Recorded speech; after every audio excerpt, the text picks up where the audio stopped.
It's a pleasure to introduce Joseph Lazio, who is the project scientist for the Square Kilometre Array. The Square Kilometre Array, of course, is one of the most important astronomical projects presently being undertaken. I won't say more about the project because that's Joe's job. He's PhD from Cornell and has been working at the Naval Research Laboratory for many years, and now is actually stationed at the Jet Propulsion Laboratory.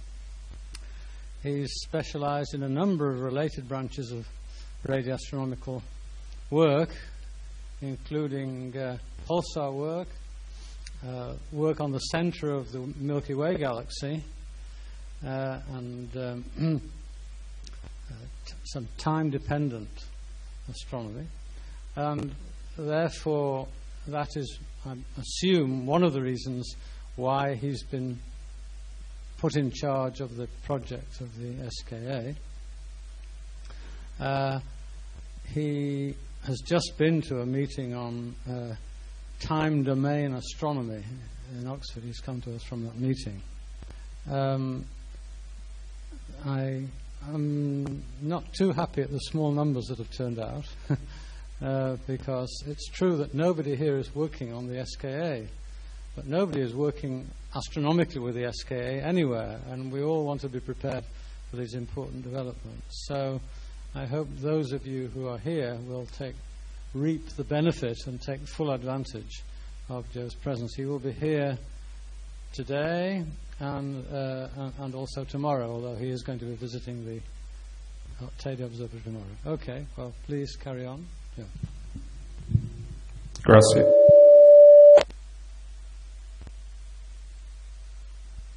Okay, gracias.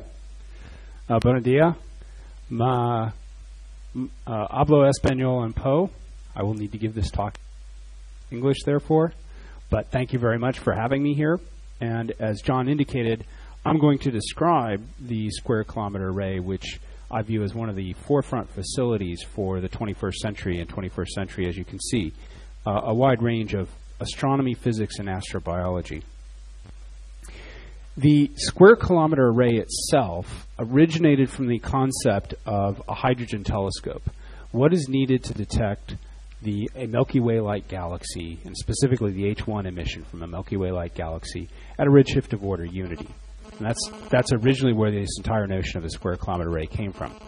What I'm going to attempt to show you, or what I'm going to attempt to convince you, is that the science that such a telescope will enable is much broader than just hydrogen, although hydrogen remains a key component. Because I'm the project scientist, I'm going to focus most of my attention on the science, but I will illustrate for you how we think we're going to do some of this work, and then show you some of the international involvement and where the project is going. We have a formal set of key science projects. I won't read them to you here, but they're actually not all that much different than what you see in large astronomical facilities at all wave bands, and that's because they're common questions that really require a multi-wavelength approach. But I will point out this bottom one, the design philosophy, exploration of the universe, and that's important because I argue that, in fact, much of what we think of as modern astronomy today actually originated originally from observations at radio wavelengths. And therefore, with that notion of radio astronomy really helped expand what we understand about the universe, we want to keep that capability in the future. We want to be able to make new discoveries, essentially. Here's perhaps a better way to think about the science program for the Square Kilometre Array. On the one hand, you see cosmology and fundamental physics, that is, using the universe as a laboratory. And on the other hand, you see it's a bit lengthy, but all these things about galaxies across cosmic time, galactic neighborhood, planetary formation, essentially origins.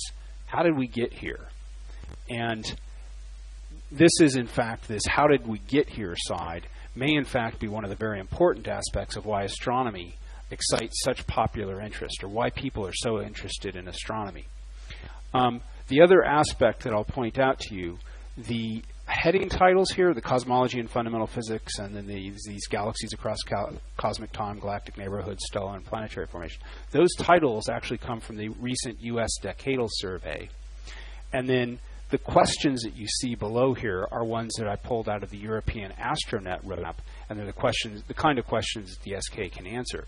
But I did that intentionally to point out that there is strong, broad international agreement on what are key kinds of questions in astronomy, and they're the kinds of things that the SKA will be able to answer.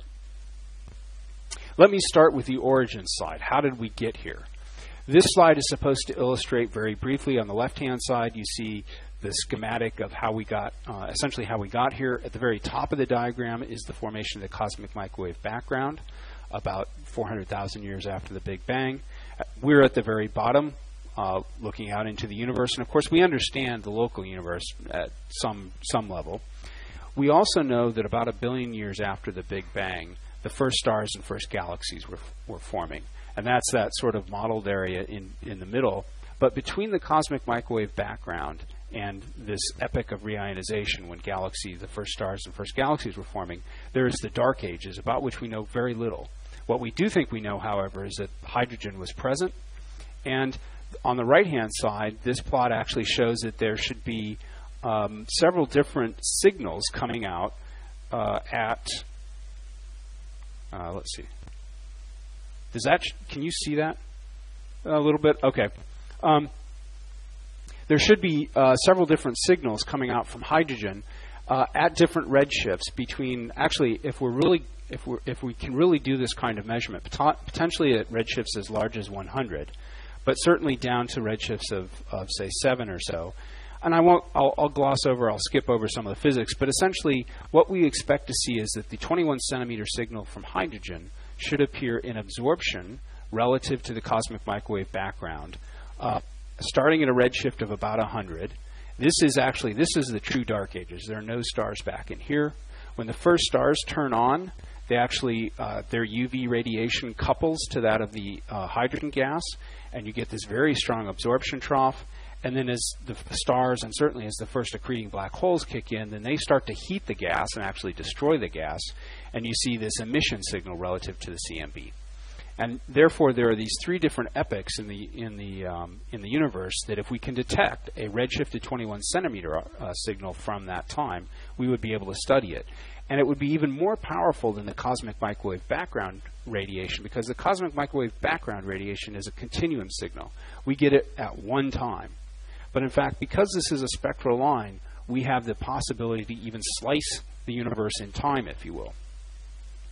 The ultimate goal is, in fact, to do exactly that. So as these stars form, and they start, you'll see here in a moment, the first stars kick in and they'll start carving these ionized regions around them, be able to track from, say, very high redshifts of order 12 down to 10 and lower, track what happens to the intergalactic medium, which is mostly hydrogen, as these first stars start carving these ionization holes in it.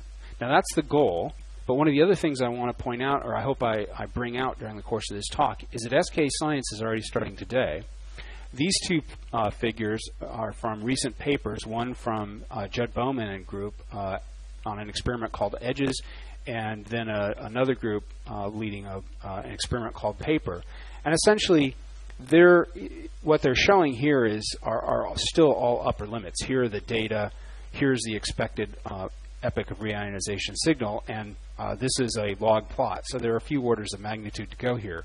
On the other hand, I view this as where the cosmic microwave background was, say, 30 or 40 years ago, in the sense of, at the start, everybody thought there should be fluctuations in the cosmic microwave background. It took us a little while to actually get to the point of making those measurements, but once you make those measurements, they've been phenomenally productive in terms of understanding cosmology. And my expectation is that, yeah, we have a few orders of magnitude to go, but as we develop the techniques with some arrays on the ground today and then moving into the SKA era, we'll actually be tracking this evolution of the intergalactic medium. Moving forward in time now, we now have the question of how did galaxies get their gas? Gas content, the actual gas content of galaxies, is becoming an integral part of simulations. How do you simulate a galaxy forming? But I think of astronomy as an observational science. It's not a case of looking at just computer codes. We actually want to go out and observe these things. And what that means is we need observations over cosmic time. And here's an illustration of a simulation. This is at a redshift of 2. Here's a dark matter halo. And what you may be able to see is that there are these very bluish colored streams. These are cold gas that are flowing in and accreting onto these halos, and that's a part of the process we think galaxies forming. In fact, as an example, here, this is a simulation now. Here is, I believe, the stellar component, and here's the gaseous component of this so-called Eris galaxy, which is an attempt to simulate the formation of a Milky Way galaxy. And unfortunately, I suspect the color contrast is such that you can't really see the gas content, but it actually compares fairly well with what we understand about galaxies in the local universe. What we don't have, however, we can track the stellar component out to redshifts of, say, 2. We have no real way yet of tracking the gaseous components of galaxies, say the neutral and molecular gas content of galaxies, out to redshifts of order 1 and 2. And again, this was part of the original motivation for the Square Kilometre Array, was the ability to track and understand how galaxies get their gas, and then that gas gets converted into the molecular gas from which the stars ultimately form. It's also the case, of course, that we think that it's not only accretion, but potentially mergers that lead to galaxy assembly. Here again, you see a particular simulation. This is the stellar component. This is the gaseous component. And what I think is becoming increasingly clear is by very deep either stellar or gaseous observations, you can actually see these long tidal tails and debris left over that are markers of how galaxies have observed, essentially by looking deeply around galaxies and looking for these tidal tail and debris. You can understand how effectively you get a snapshot of the galaxy's past. And people are doing this not only on the simulation front, but Things was a survey of galaxies, an H1 survey of galaxies in the nearby universe. And people are trying to use this quantitatively to compare how the Things galaxies look to these simulations and understand what has been the role of mergers in assembling these say, nearby galaxies. But again, I emphasize Things and similar kind of surveys are still relatively local. What we'd really like to be able to do is understand how mergers have played out, say, over the course of the past 6 or 7 billion years as galaxies have been forming. And again, for that, we need much more collecting area. And then finally, getting very close to home, how did we get here? Now, you might think, okay, what does the Square Kilometre Array, what do wavelengths, say, of a few centimeters have to do with astrobiology, particularly in an era when it's very possible, I think it's very possible, if not in my lifetime, certainly if there are any grad students, I think it's a realistic possibility that we're going to have images, or at least the initial images of habitable planets or terrestrial mass planets around nearby stars. And you sort of say, okay, so what does radio astronomy have to offer in terms of astrobiology and things like that? Well, the important thing is once you get to wavelengths of order 1 centimeter, you're no longer affected by dust. There are actually some very complex molecules that have transitions that may give us some indications about life.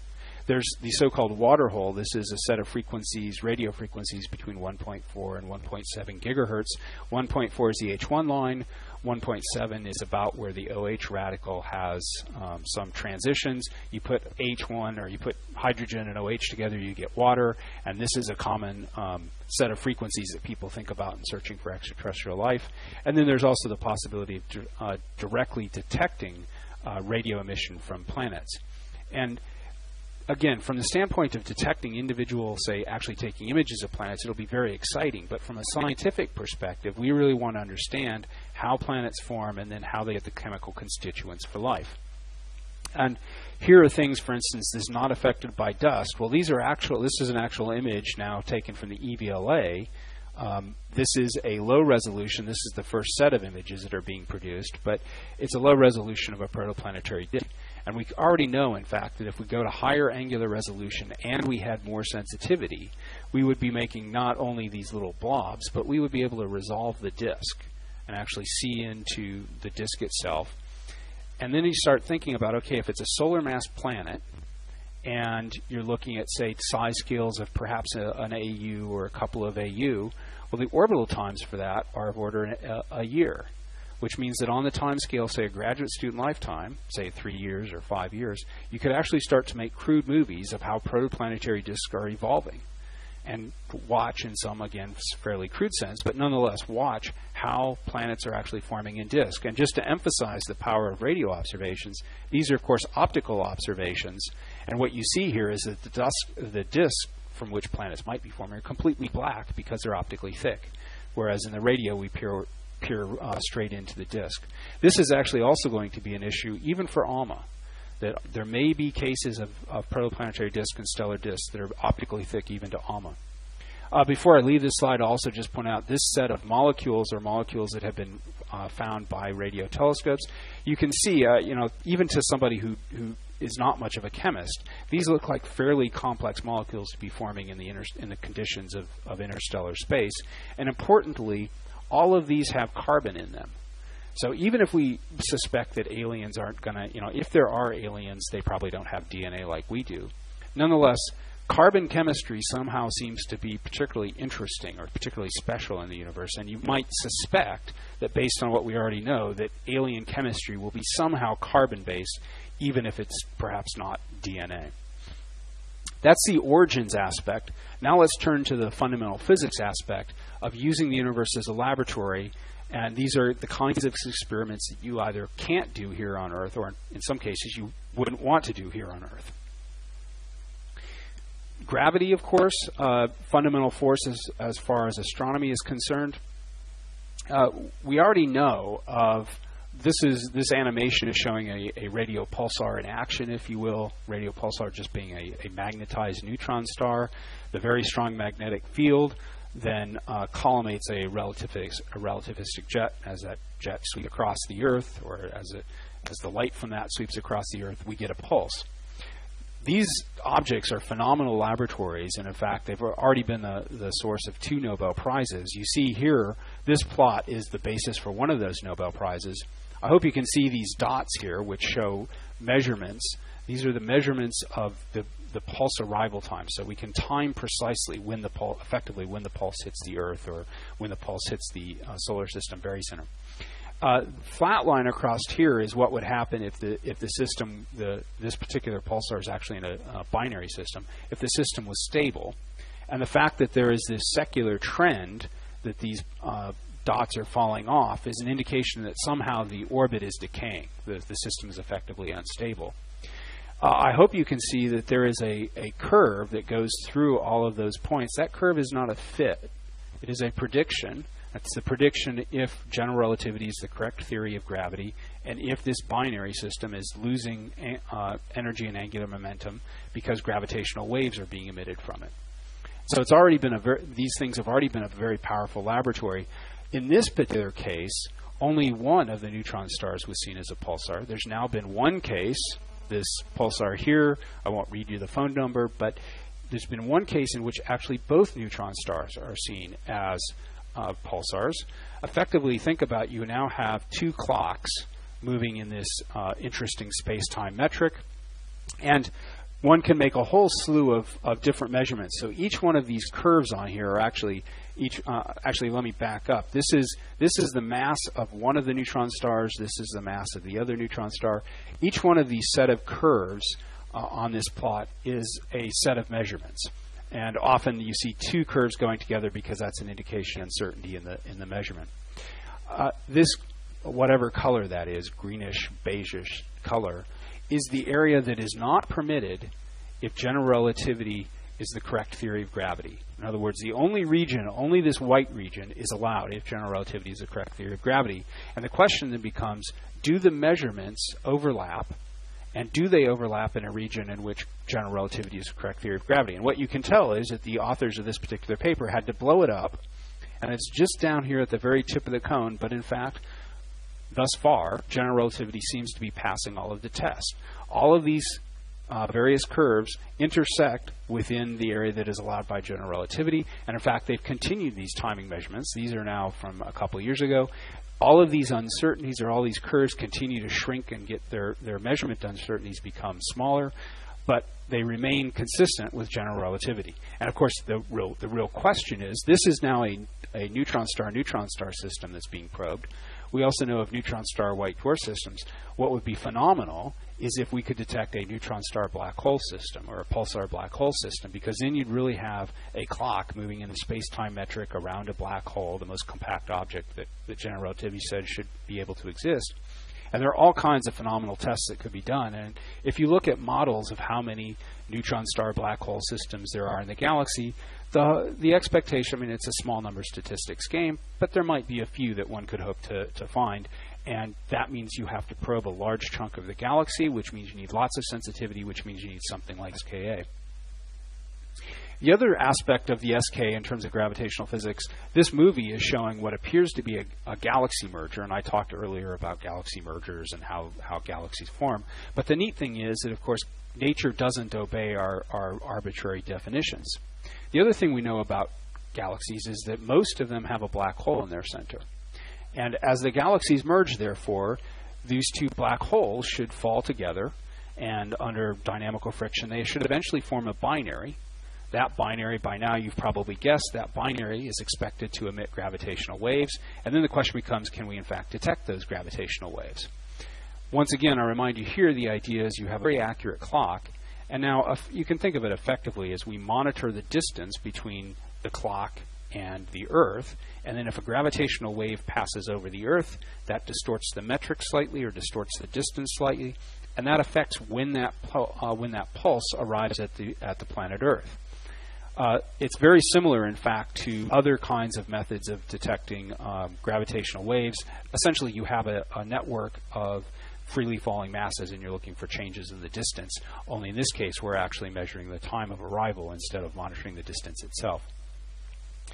This diagram perhaps doesn't look like much, but again, it emphasizes this kind of science is starting now. The European Pulsar Timing Array, so in the case, there's a group of pulsar astronomers in Europe that are essentially joining forces to time a number of these pulsars. There's a similar effort called the Parkes Pulsar Timing Array using the Parkes telescope in Australia. This curve here is the EPTA, so the European group's effort to constrain essentially how many of these gravitational waves there are passing over the Earth. What isn't shown on this curve is what the theory prediction is, and this axis is perhaps the most important one. This is effectively, you can think of it as the strength of the gravitational waves, or more exactly, it's the amplitude of the strain that's washing over the Earth. Of course, the theorist predictions are conveniently just below where the measurements are. But the expectation is, as we understand how to do these timing measurements better, and then as we build up the SKA and have much more sensitivity, these kind of curves will start creeping down, and we'd better start detecting these gravitational waves. Or something is there's something fundamental that we do not understand about either general relativity or galaxy growth. Cosmic magnetism, of course, we think of magnetism, if you think about it from a fundamental physics force, we know that electricity, magnetism, and even the weak force are unified in quantum electrodynamics. But from an astronomical standpoint, we know that magnetic fields are throughout the universe. They're seen in clusters of galaxies. They're seen in galaxies. They're clearly important for stellar formation, but we don't understand how they originated. And the notion behind this is that radio wavelengths, as a radio wavelength passes through a magnetic field, if it's, say, linearly polarized in this direction, the plane of the polarization can get rotated, and the amount of that rotation then tells you how much magnetic field the wave has passed through. This is a recent effort where the green curves indicate a magnetic field typically pointing, I believe, toward us, and then the red curves are the ones where the magnetic field is pointing away from us. You probably can't tell, but there are different size points here that also describe how strong the magnetic field was along each line of sight. This is what can be done with current radio telescopes. They're just not sensitive enough actually to build up a large number. This is considered still a relatively small number of measurements. What we need to do is we'd like to build up a very large number of measurements so that then we can start probing what is the magnetic field, say, as it's seen through different galaxies at different distances, or therefore at different cosmic times, and understand how did galaxies effectively grow their magnetic fields, and then also are magnetic fields expelled into intergalactic space, or are they somehow coupled with actually being trapped into the formation of galaxies. This is, of course, not only at some level influence or interest just from the standpoint of magnetic fields themselves. But there are these very interesting ultra-high energy cosmic rays that are now detected, for instance, by the Auger. Actually, they've been detected for a long time. Auger, the Pierre Auger facility is the most recent facility that's actually doing this. These are very powerful cosmic rays. They carry energies of 10 to the 19, 10 to the 20, even pushing 10 to the 21 EV. And I believe the analogy is if one of these things hit you, it's carrying about as much energy as, say, if a tennis ball or a baseball being thrown. How those things propagate through our galaxy and then also through, say, intergalactic space depends upon magnetic fields. And this simulation here shows what happens if you inject, say, you inject some ultra-high energy cosmic rays and then let them propagate for a while from, say, a distant galaxy to the Earth. And what you can tell is, depending upon what you think you know about the magnetic field, you get much different arrival directions or much different propagation paths for these ultra-high cosmic rays, which means we need to understand the galaxy's magnetic field to understand where these very high energy particles are originating. Then the other aspect, coming back to gravity, more from a cosmological standpoint, perhaps you've heard that we're in an era of precision cosmology. And often people say, well, that's because we know what the constituents of the universe are. We know baryonic mass. We know that there's some dark matter. We know that there's dark energy. And in fact, this is a slightly outdated graphic, but we now know the fraction of baryonic matter, dark matter, and dark energy to, what, a decimal point or maybe a couple of decimal points. But of course, this is really just precision ignorance, because what we've done is given precise names to things about which we know nothing. And the idea in cosmology, if you'd like to understand what these constituents are, you really need to sample large volumes of space. And of course, crudely, a volume is something like d squared and then some width in distance. And to sample a large volume of the universe, you really need large distances. This is, of course, one of the reasons that the CMB work is so important or is so powerful in this respect. They go out to very large distances, so the d squared term is large. But to get to large distances, that means you need a sensitive telescope. You need something like the SKA. And the idea here is by measuring the positions of lots of galaxies, either in a continuum sense, so you at least get where they are located on the sky, or actually, again, if you can do this, say, using the hydrogen line, which is a spectral line, so you get the three-dimensional position of the galaxy, you now have three-dimensional positions of galaxies in space. You can start doing things like looking for baryonic acoustic oscillations. In other words, there's a characteristic scale on which that should be reflected in how galaxies are distributed. In fact, optical surveys have already done this. Both the SDSS and the 2DF have done this. They've seen this characteristic so-called baryonic acoustic oscillation wiggle or baryonic acoustic wiggle. But this is, again, at relatively low redshift. What you'd like to do is you'd like to be able to go out to large distances in redshift, and you'd like to be able to slice it in redshift. Do we see changes as a function of time or as a function of redshift? And the ultimate goal for the SKA is to do a spectroscopic survey, so we get a three-dimensional identification of galaxies in space, in 3D space, of something like 1 billion galaxies. In the interest of time, let me skip this other than just say this is, again, already being started. This is now, what I've told you about is why we think we are building the SKA, and it's related to what we understand about the universe. But of course, if I was giving this talk 100 years ago, I would have described a much different universe.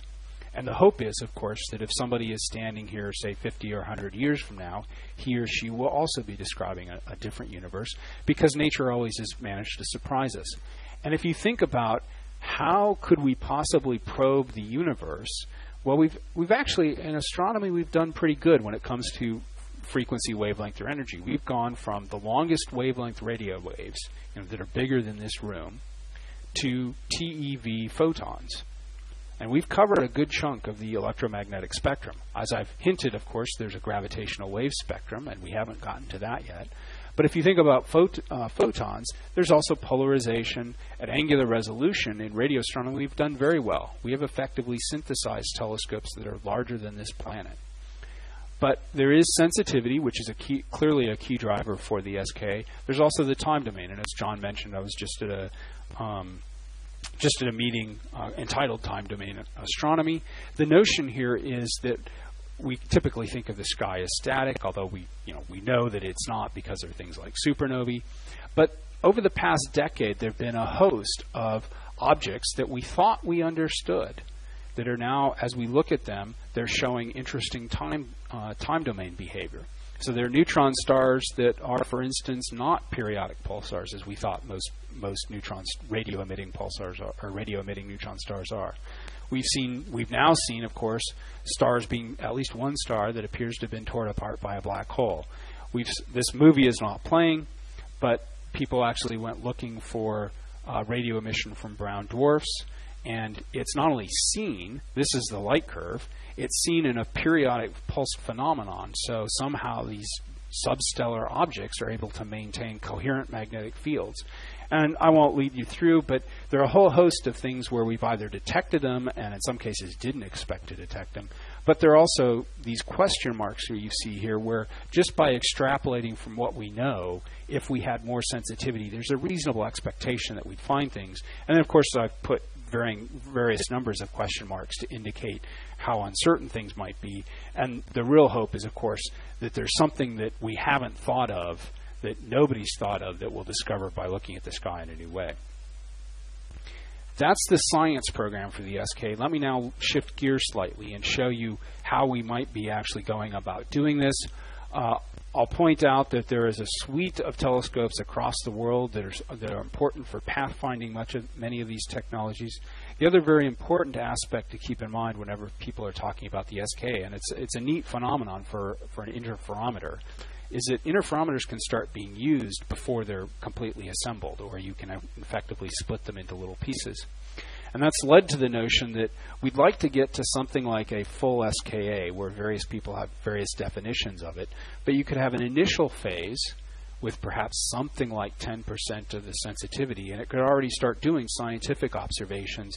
And if we really are good, we'll manage to continue to add additional collecting area to it while still using it as a science instrument. Here is then the Phase 2 SKA, what many people think of as the full SKA. It has a couple different, actually 3 different receptor types. In part, this is just dictated by physics, and the original goal, the hope was that we could effectively cover the entire frequency range or the entire wavelength range with one receptor. That turns out not to be possible because of physics, and I haven't really told you what the relevant frequency range is or what the relevant wavelength range is. But these sparse apertures are designed to look at meter-wavelength radio waves. So radio waves that are literally the size of this room, or at least as big as me, up to dishes that are going to be, we hope, looking at sort of centimeter or maybe even 1 centimeter wavelength radiation. And that's an immense range. I mean, it's at least a couple of orders of magnitude, possibly 3. And you can just imagine, it's sort of like going from say 10 microns into the soft UV, and doing that with one detector can be, it would be a bit tough at any range of wavelengths. Here's the idea for Phase 1. How would we get started?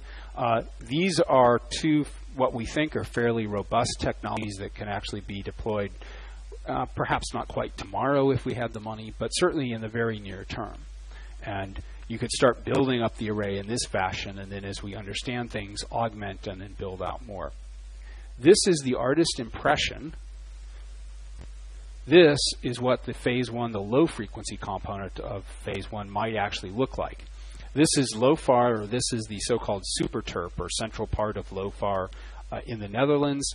It's, in fact, perhaps a bit difficult to see, but these blackish, grayish things are actually collections of individual antennas that are then encased in polystyrene for various reasons. What you probably can't see is there's also a second component to LOFAR, which is effectively just some wires at these low frequencies. It doesn't require a lot to actually collect the radiation. This is, in fact, the Murchison Wide Field Array. It was an array that was started by the United States, and then more recently has been taken over by an Australian-Indian consortium. These antennas actually look fairly similar, for some historical reasons, look fairly similar to what's packaged in these gray polystyrene things at LOFAR. But the notion is that you can collect, these are fairly simple things. In fact, constructing, say, one of these MWA or LOFAR antennas, I mean, it's something that, for instance, high school students can do quite easily. You can put these things together in like 5 minutes or something. The difficult part is, in fact, not these antennas. It's bringing all the signals together and then combining them. And that's where the real breakthrough has been. These things could have probably been built. Actually, people have been building these kind of antennas now for something like 40 years. The real power comes from computational improvements, and perhaps some close to the front can see that there are all kinds of cables running through here. It's the ability to combine these now in very large numbers and do sophisticated signal processing that's one of the big breakthroughs. This is the low frequency end. The key science here is detecting and studying the Epoch of Reionization, the first stars, and the dark ages. And again, these are sort of meter wavelengths, sort of comparable in size perhaps to me. If you then move up in frequency to sort of tens of centimeters, this is where you think of for hydrogen and for say hydrogen from galaxies and pulsars. These look like familiar dishes. In many cases, in fact, again, one of the notions behind the SKA was if you go look at least in the United States, there are various firms that have satellite TV, such as DirecTV and Dish TV. There are many houses in the United States that have these sort of 1 meter diameter satellite dishes. And many people thought, well, wait, there are all these companies that are stamping out these satellite dishes. They make tens of thousands of these things. Can we take advantage of that kind of technology? And it's led to some novel ways of actually making these antennas.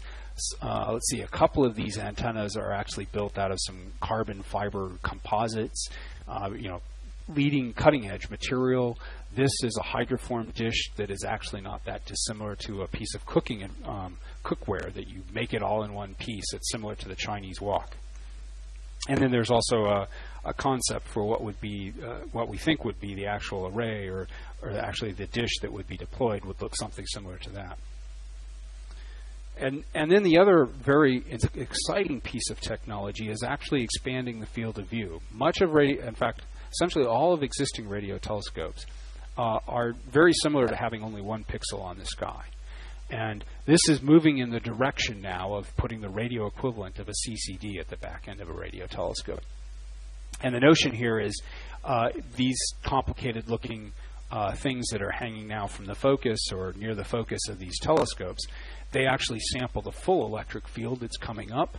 And then by reconstructing or by appropriate weighting of how that electric field is combined, you now get not a single pixel on the sky effectively, but you get a series of pixels.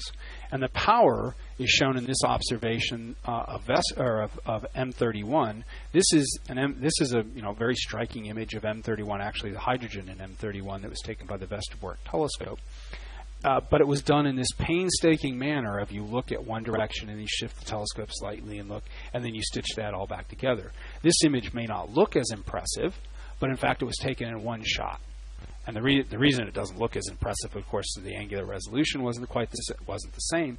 But the promise here is that instead of mapping, say, an arc minute at a time, you can map degrees at a time.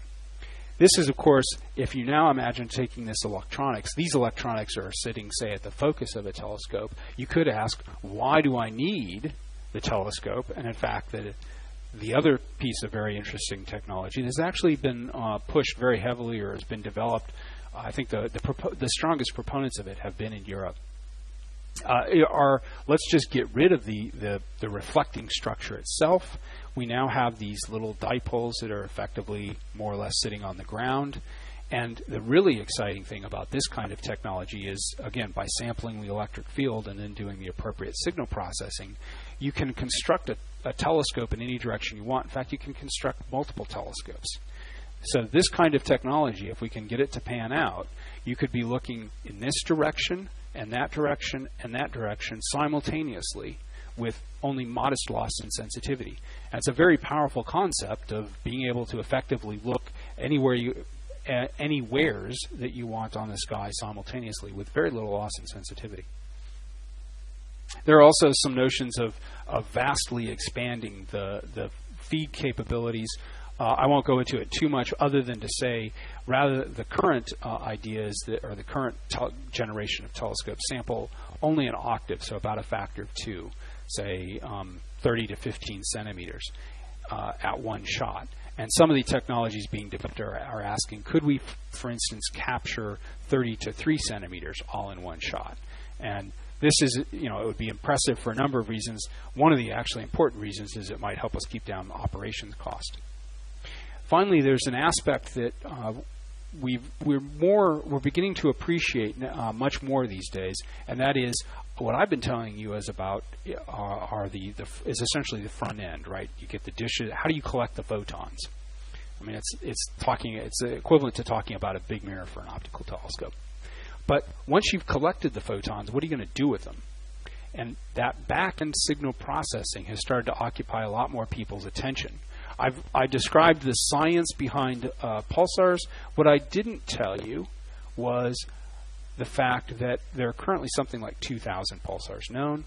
Of those 2,000, literally about a handful are the really good timers that you use to do these kind of physics investigations. What that means is the good timers are less than 10% of the total population, probably much less than 10% of the total population, and we really need to find more. And of course, that means sensitivity, it means a square kilometre array, but it also means the back-end processing to handle that. I won't lead you through the argument, but let me just say that for various reasons, if you want to take say an existing radio telescope like say Parkes or the Green Bank telescope and go looking for a pulsar, suppose you just point at one pixel in the sky and you observe for some characteristic time, say 20 minutes, you end up with a 60 gigabyte data set, which is okay. That fits on one disk. That's not too bad. But then you start saying, what if I want to do an all-sky survey? And even with the Green Bank telescope, you end up with a 20 petabyte data set. Now that's, these days that's not all that big, or by the time you do such a survey, it wouldn't be that big. But if you actually start thinking about how SKA might do it, you could potentially end up with a 4.6 exabyte data set. And even to the computer people, when you start talking about exabyte data sets, their eyes grow wide. They start getting scared at those kind of data sets. I'm actually fairly optimistic about this, however, because I think we've been here before. I think if you think about large data volumes, the notion of putting together a stellar catalog of nearly 1,000 entries on parchment, 2,000 years ago, that to me sounds really impressive. Also, once upon a time, some of the first computers in astronomy were actually young women who were brought in because there was this new technology called spectroscopy, and they had an enormous data flood coming off these big optical telescopes, and they just needed lots of, essentially, computers to handle it. And so at some sense, we're going back to the past. Yes, we're going to do large sky surveys, and yes, they're going to be large data volumes, but we've been there before, and I'm fairly optimistic that we'll overcome these kind of questions or challenges. Okay, that's the technology. One of the frequent questions I get is, where are we going to put it? And the general idea, I put it away. Well, actually, this is probably a good example. These kind of radio frequencies, I presume this is broadcasting on RF. Your cell phone or your mobile, your smartphone is an RF device, and those things are just terrible for radio telescopes. So we want to take radio telescopes to very distant regions where there's essentially no humans. When we looked at this, it turned out there seemed to be two very good sites on the planet for doing so. One was Western Australia, and Australia has now joined forces with New Zealand, so Australasia, if you will. And then also Southern Africa, or specifically what is called the Northern Cape region of Southern Africa. That was in 2006, and there are various characteristics. Many of these are, you could map these exactly to optical astronomy. So by saying a radio quiet environment, essentially we want no radio light pollution. Low ionospheric and tropospheric turbulence. Well, in fact, tropospheric turbulence, in the optical world, that's known as seeing. And the 3,000 kilometers in extent, that's simply to get some of the angular resolution.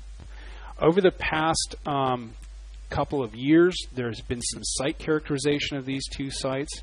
We're now right about here. In fact, last week was the deadline for the two host sites to submit an updated set of bids or site characterization information. And we'll be moving now into a stage of evaluating. Notionally, the goal is, say, February or March of next year for making a site decision. What do those sites look like? Whoops. This is the continent of Australia. These blue dots indicate where there might be antennas or receptors across the continent, and I hope you can see that even, again, Australia and New Zealand have joined forces. New Zealand might have a couple of sites on it, or a couple of stations on it, if you will. The notion here is that by going to New Zealand, the distance between these New Zealand antennas or receptors and the central core site is larger than if you just stick to the Australian continent, and that means more angular resolution. The site itself, the central part where most of the receptors, most of the antennas and dipoles would be, this is how it looks. You sort of think, geez, you either leave it alone or you put a solar power collector there, or you put a radio telescope on it, because there just isn't much there, and particularly there aren't very many humans.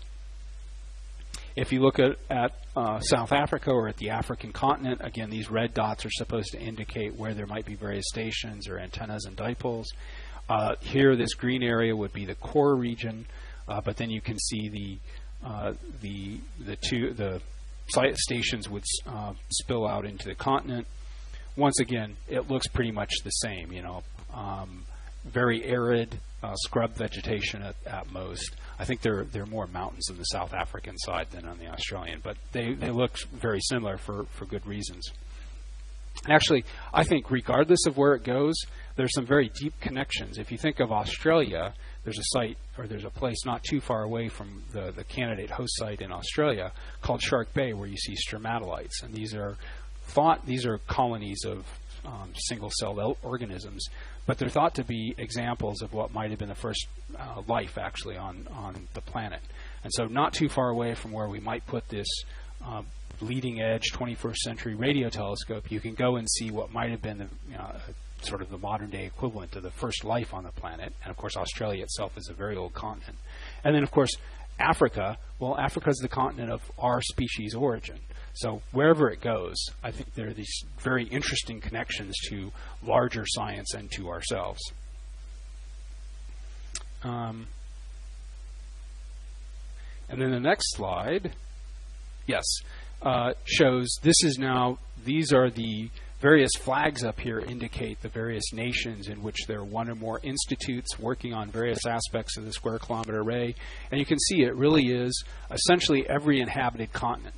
There is activity going on in some form or another related to the Square Kilometre Array. It's also interesting, I think one thing I did not point out at the beginning, the notion of the Square Kilometre Array actually originated within the community simultaneously, and as far as I can tell, independently at about the same time. There are groups in the UK, the Netherlands, and India who in the early 90s independently were starting to say, we need a large telescope.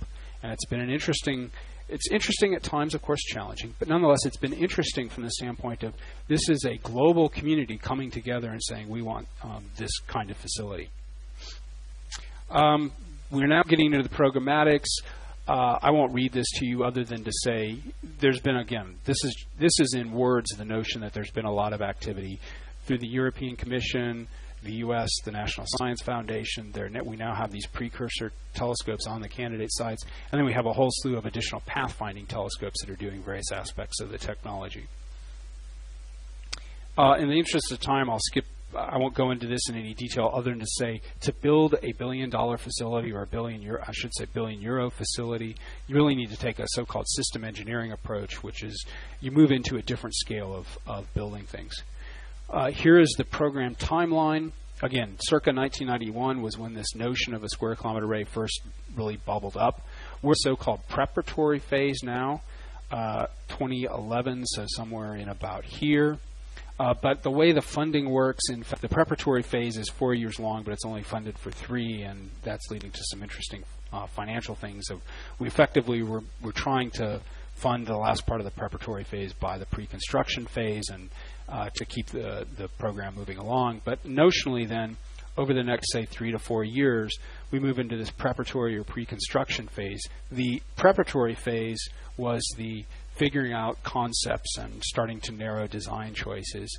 By the end of the pre-construction phase, the hope is that we've actually gotten to the stage that you can think about letting contracts for people to build things. And then, as you can see, notionally 2016 is the start of construction.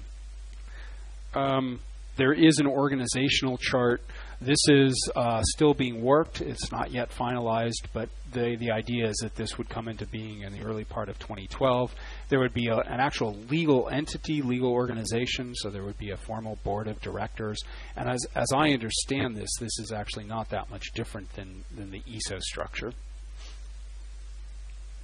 Again, I think I've said much of this. The goals over the next 3 to 4 years, you actually get to the point where you're letting contracts in that time scale as when the site would be selected. So one would have to start thinking about what do you actually do to the site to roll it out. And then this legal entity, this actual company, is going to start in a fairly immature state, but by the end of that time, you need to be thinking about something that's robust enough, perhaps of the scale, well, not quite the scale of this institute, but certainly of the scale that it can start the initial construction phase and moving into operations.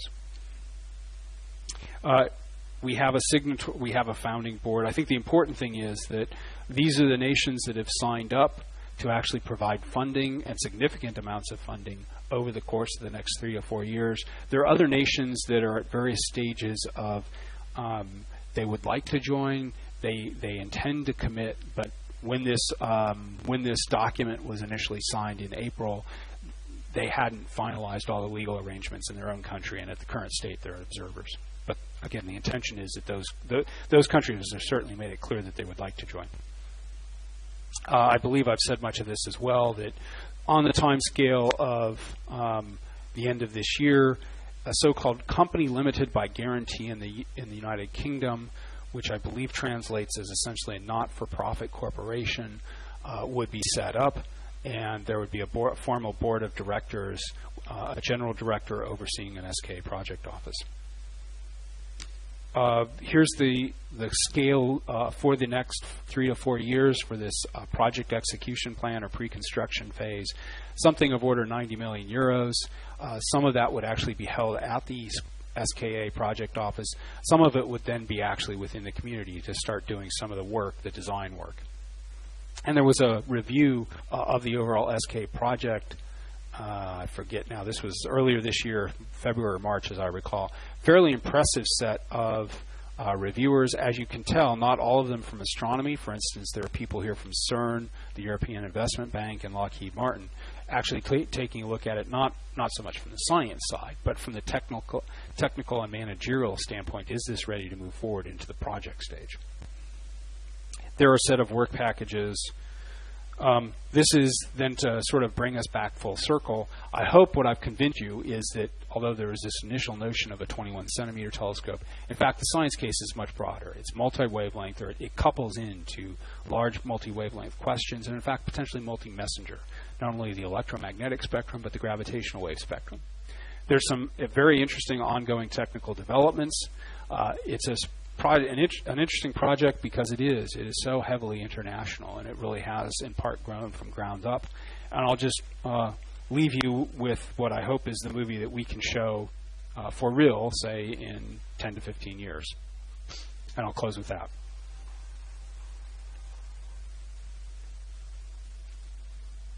Yes, that's.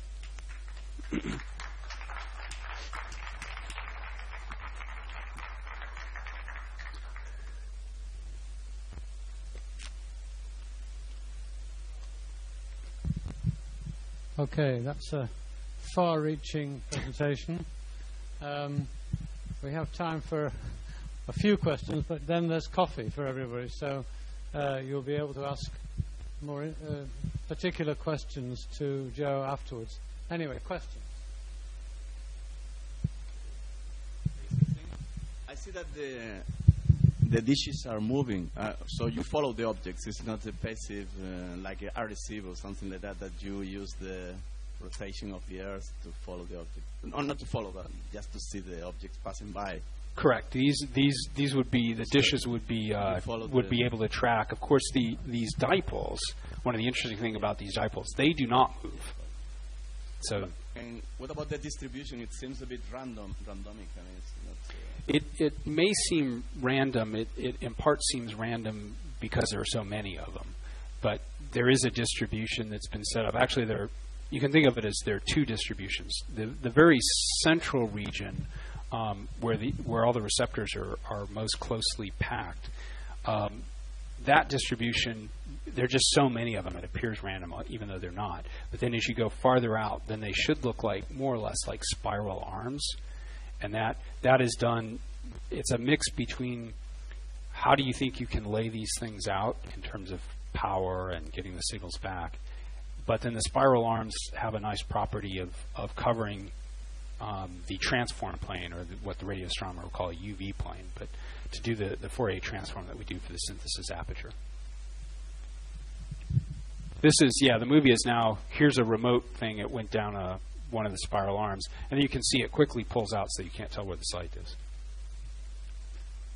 I've got a different sort of question. Yeah. What kind of people will you be looking for? Because that might be of interest to the younger people here, and who can get employment with SKA? Again, as I said, the company doesn't yet exist, although the intent is that it would on the time scale of a few months.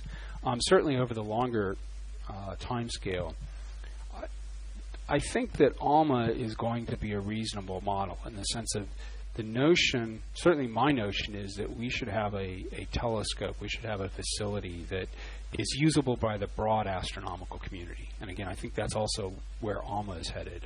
You don't necessarily have to be a black belt in visibilities and Fourier transforms to use the telescope or to extract science from it. But clearly it will require a large number of scientists, commissioning scientists to bring the thing online. And then, of course, we hope that and I would say that I've been very impressed in Europe, Australia, South Africa. They've been using the SKA not only for the technology, but it's been impressive how well the communities have been growing as a result of the activity.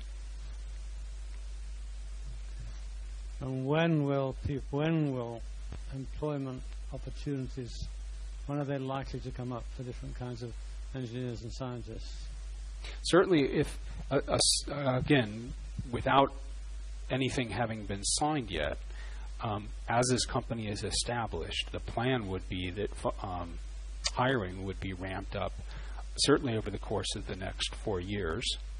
And then looking beyond that, I don't think there have been any serious projections of what the steady state employment would be, but there's clearly going to be some ramp up over the next 4 to 5 years, and then you expect that as we move into construction, you would hope that as we move into construction, some level of that would continue. And apart from the sites, which are not chosen yet, where would the employment be? Certainly over the next, I think I glossed over that pretty quickly, but over the next 4 years, the headquarters will be in Jodrell Bank in the United Kingdom, so just outside Manchester. But the part that I glossed over of these so-called work package contracts of where the bulk of the work would actually be done would still be done in institutes. And therefore, and those so-called work package contractors are in fact not yet established, but they're being viewed, or the model that's being developed for them is one of essentially consortia. So you could imagine a group of European institutes would get together to, figure out how to do the dish or how to do some of the back-end signal processing. And notionally, I think of it, of course, in terms of the typical radio astronomy institutes like, say, Astron and the Max Planck Institute. But I think if another institute, and there's a thought also of getting industry involved, but if other institutes have something to bring to the table, or particular skills or capabilities, by all means, it would be very interesting to explore that kind of work. Time has pushed on, so maybe there's one more question, and then we'll,